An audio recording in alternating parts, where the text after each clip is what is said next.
अब हम बात करते हैं, अब हमारा जो नेक्स्ट लेक्चर है इसमें हम बात करते हैं ओपन सेट्स की, कि ओपन सेट्स क्या होते हैं। बहुत ही इम्पोर्टेंट रिजल्ट है, ये अच्छा रिजल्ट है। ओपन सेट्स की बात करें, ठीक है। ओपन ओपन सेट्स ऐसा कंसेप्ट है जिसके बगैर ना तो हमारा काम चलता है रियल एनालिसिस में, और ना हमारा काम चलेगा एडवांस कैलकुलस में, ना हमारा काम चलेगा टोपोलॉजी में। ये तीन ओपन सेट्स है, वो बहुत ही इम्पोर्टेंट रिजल्ट है एडवांस कैलकुलस में। तो हम देखते हैं ओपन सेट्स क्या होते हैं। तो ओपन सेट्स के लिए सबसे पहले हम डिफाइन करते हैं neighbourhood, neighbourhood of A point, ठीक है, इन ए मैट्रिक्स स्पेस, इन ए मैट्रिक्स स्पेस। मान लो मैट्रिक्स स्पेस हमारा क्या है, XD है, ठीक है। अब क्या होगा नेबरहुड, जैसे मान लो हमारे पास ग्राफिकली मैं थोड़ा सा बताऊं आपको, जैसे ये हमारा कोई भी X है, पूरा का पूरा होल सेट है। अब यहाँ पर कोई पॉइंट एक पड़ा हुआ है। अब यहाँ पर एक कोई भी सेट है जिसको नाम दे देता हूँ मैं Y। अब हम क्या करेंगे, Y के बाहर पॉइंट लेंगे तब तो वो उसका तो ये नेबरहुड कभी नहीं हो पाएगा। तो हमें पॉइंट क्या लेना पड़ेगा, इसके अंदर लेना पड़ेगा। तो पहली बात तो ये हो गई। अब मान लो जैसे ये आपका आस पड़ोस है और इसके बीच में हो गए आप, तभी तो ये आपके पड़ोसी कहलाएंगे।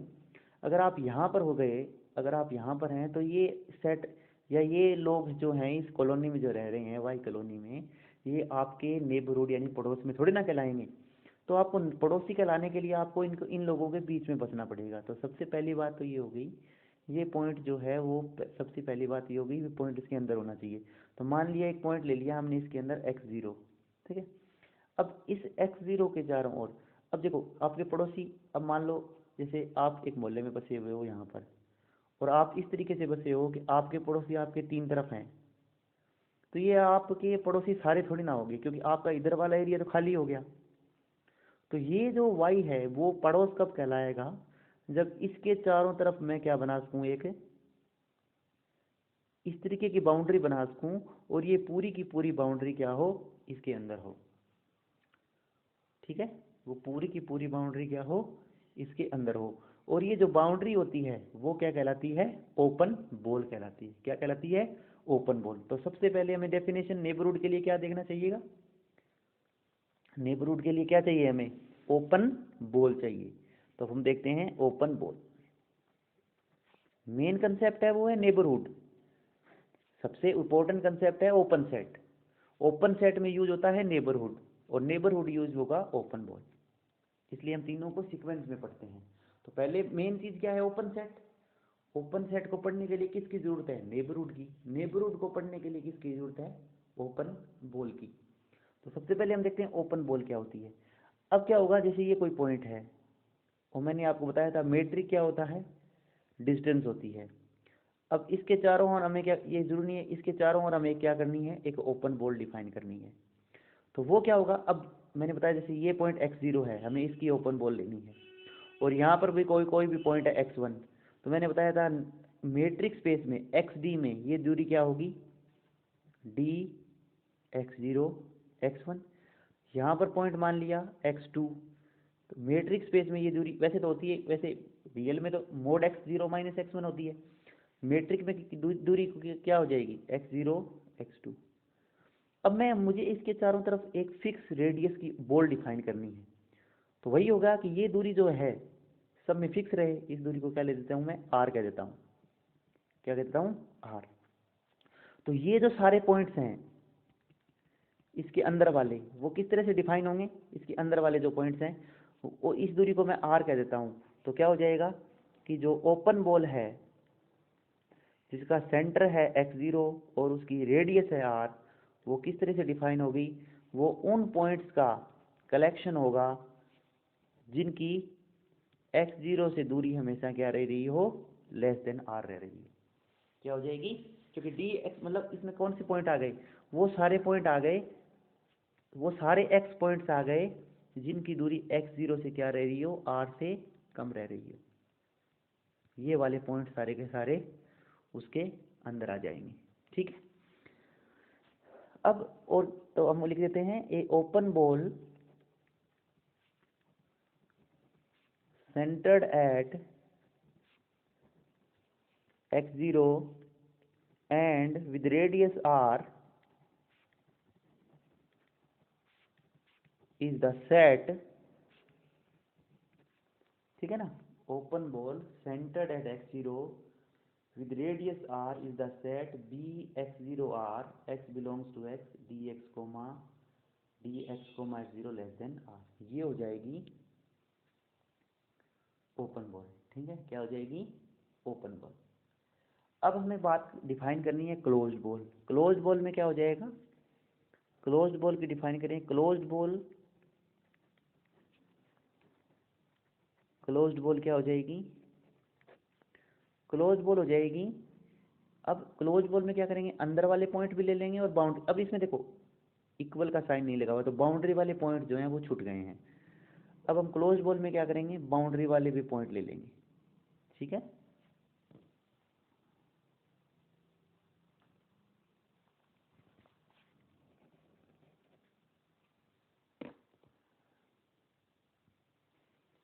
चलो इससे लिख देता हूँ एक बार में, पेन खत्म हो गया।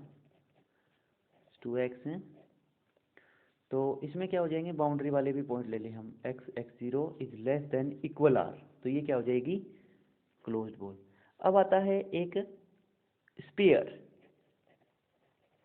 स्पेयर का मतलब क्या हो जाएगा, सिर्फ बाहर बाहर वाला, तो उसमें क्या हो जाएगा, x0, r यानी sphere centred at x0 and radius r का जो स्पेयर है वो क्या हो जाएगा, उन पॉइंट्स का कलेक्शन हो जाएगा जिनकी x0 से दूरी हमेशा क्या रह रही है, फिक्स r रह रही हो।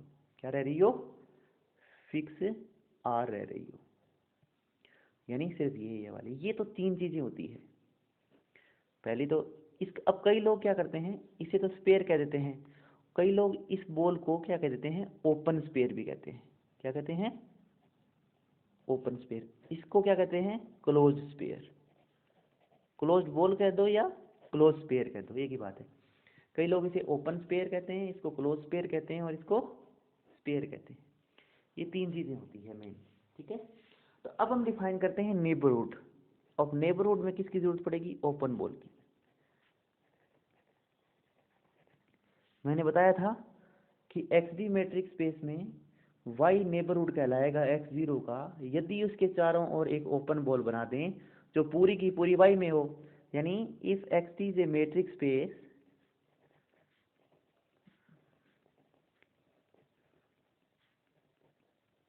and Y is a subset of X and a point x0 in X कह दो। ठीक है, x0 Y is said to be a neighborhood, neighbourhood को NBD भी लिखते हैं, neighbourhood of x0 if there exists an open ball B x0 r, x0 के ऊपर लेनी है, such that,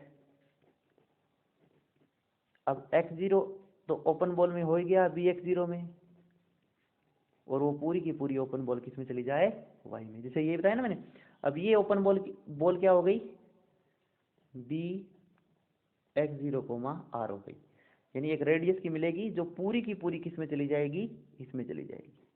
तो ये क्या कहलाती है,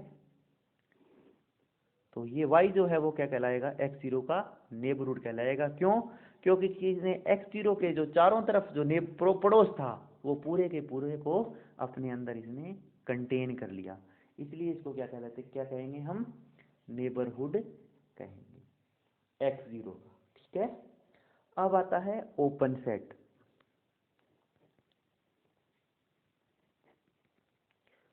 ओपन सेट क्या होता है?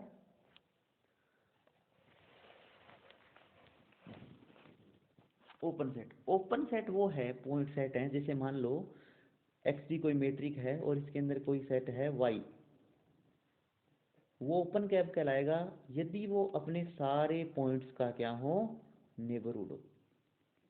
ठीक है, तो in a metric space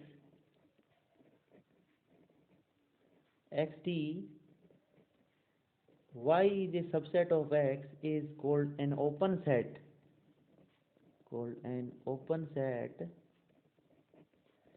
if it is neighborhood of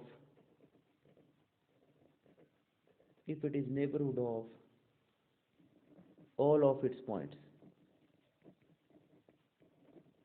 if it is neighborhood of all of its points, अगर वे अपने सारे पॉइंट्स का नेबरहुड हो तो वो क्या कहलाता है, नेबरहुड, तो वो क्या कहलाता है, ओपन सेट। अब आता है क्लोज सेट। क्लोज सेट क्या होता है? क्लोज सेट क्या होता है, जैसे in a metric space X D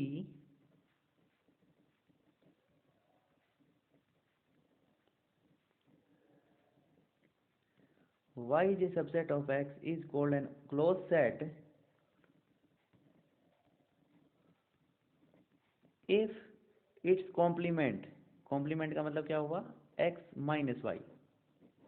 complement क्या होता है, जैसे ये कोई सेट है y और ये x है, तो ये वाला जो पोर्शन है पूरा का पूरा जो y को छोड़कर, वो क्या कहलाता है, कॉम्प्लीमेंट को is an open set, is an, यानी अगर ये वाला ओपन है, अगर ये टोटल एरिया ओपन है तो ये क्या कहलाता है, क्लोज्ड।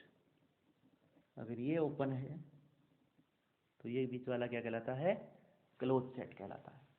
तो हो गई डेफिनेशन क्लियर। तो सबसे इंपॉर्टेंट डेफिनेशन क्या है, ओपन सेट। ओपन सेट की डेफिनेशन में हम क्या यूज करते हैं, neighbourhood of A point. Neighbourhood में क्या करना है, ओपन बॉल। नेबरहुड क्या होता है, नेबरहुड किसी पॉइंट का वो सेट है जो उसके चारों तरफ की कोई न कोई एक ओपन बॉल को पूरा का पूरा अपने अंदर रखता हो।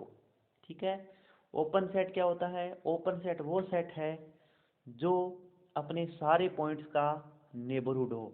और क्लोज सेट क्या होता है, ऐसा सेट अगर जिसका कॉम्प्लीमेंट ओपन हो तो वो क्या कहलाता है, क्लोज सेट कहलाता है। सारी डेफिनेशंस क्लियर हो गई। तो ठीक है, अब आगे वाले डेफिनेशन, आगे वाले वीडियो में हम देखेंगे इन्हीं रिजल्ट्स को लेकर और कॉन्टिन्यूस फंक्शन को लेकर बहुत ही इंपॉर्टेंट रिजल्ट जो एग्ज़ाम में कई बार आ चुका है उसको हम प्रूव करेंगे।